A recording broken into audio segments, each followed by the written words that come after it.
I know that you just watched the sequel to my original Venom movie, and I want to let you know from the bottom of my heart how sorry I am because this was not worth your time. Boy, you ain't kidding.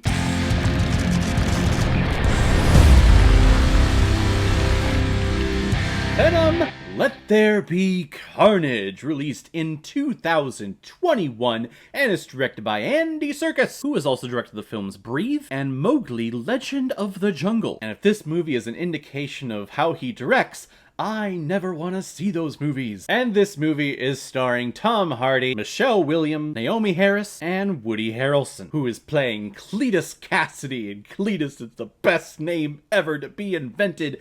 And of course, that character is known as Carnage. And Sony, with their Spider-Man licenses and rights, just are obsessed with Venom, and they need to put Venom in everything that they do because Venom is the most popular Spider-Man character, villain, anti-hero thing. And because we're doing Venom, well, you can't do Venom without Carnage, you see? So we put Carnage in the movie now, and that makes it cool.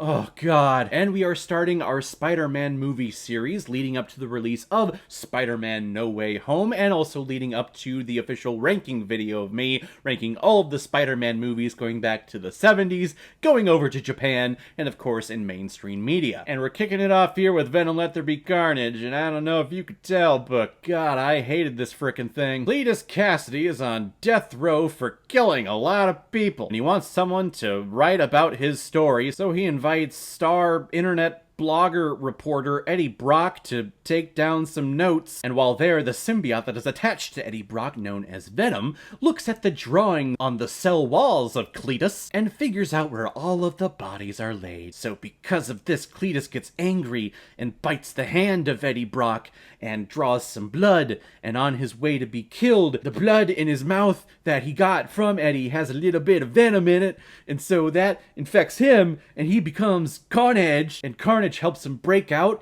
and he's gonna break out to go get his girlfriend that he hasn't seen in many years so that they can get married. Oh, and also Eddie and Venom are having a little lover's spout, and they separate only to get back together in the end. I don't frickin' care. So when 2018 rolled around, we finally got trailers and previews and posters for the movie Venom, which I thought was never going to happen because they kept talking about it, but no production stuff was being showed.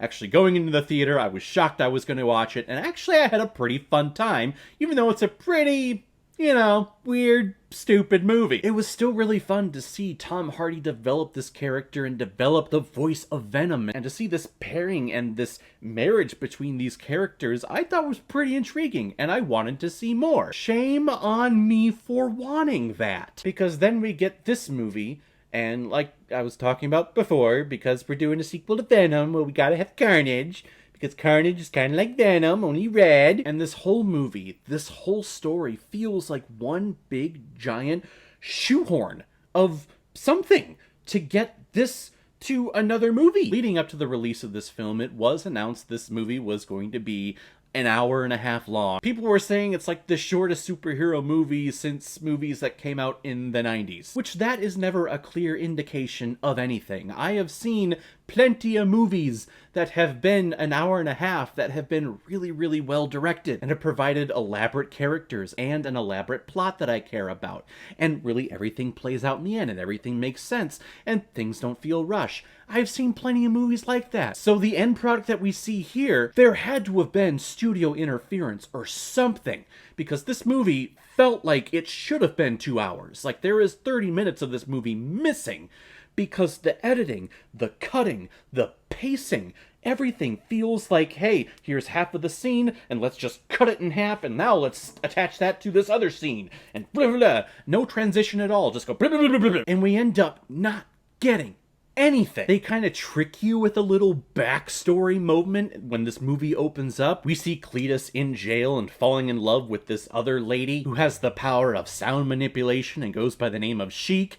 How wonderful of a pairing that is. But they're in love, and then they take her away to kill her, only that she's not killed. She's still alive. So when Cletus becomes Carnage, he's like, hey, I need to go find her so I can marry her. Why do you need to marry Why is that important? Why not just go get her and then live your life? Why do you need to go through the effort of being married and having a ceremony? You're gonna go live abroad and terrorize people. You really want to go through the motions of having your own little ceremony, and then you want to fill out the marriage certificate and mail that in so it's official, so you can pay your taxes? That's this whole climax. We have Carnage and we have Shriek. They're marrying and there's a priest who is there. Poor guy. And then Eddie and Venom come in. They're like, I will stop you. Because things and reasons. I am ordained. I am a professional officiant of weddings. I have done a few in my life. Why do you need to do this? And I feel like I'm focusing on this a lot. I mean, it's the big climax of the movie. You know, the hour and a half frickin' shit pile that we got here. I'm just thinking, why would you do this? Why not just go, run off, be happy? But you're staying here so that other people can show up and stop you. You stupid, you stupid, you stupid. And then that aside, you know, the thing that I really liked about the original Venom is the pairing and the melding of Venom and Eddie Brock and becoming like an official pair. So of course, because this is the sequel, we gotta split them the fuck up. Only for them to learn that they really do need each other. And I thought we had determined that in the first one, because Brock is the only one who is compatible with Venom, so for him to keep going one person to the other and killing every person that he comes in contact with is freaking stupid. It's just a bunch of surface level. I feel like there's no script here. I feel like it's just bullet points and an outline, and these actors, this director, just can't figure out, okay, well maybe we'll improvise it here, and we'll try to get some great dialogue out of it. And they can't improvise, and they can't get that dialogue.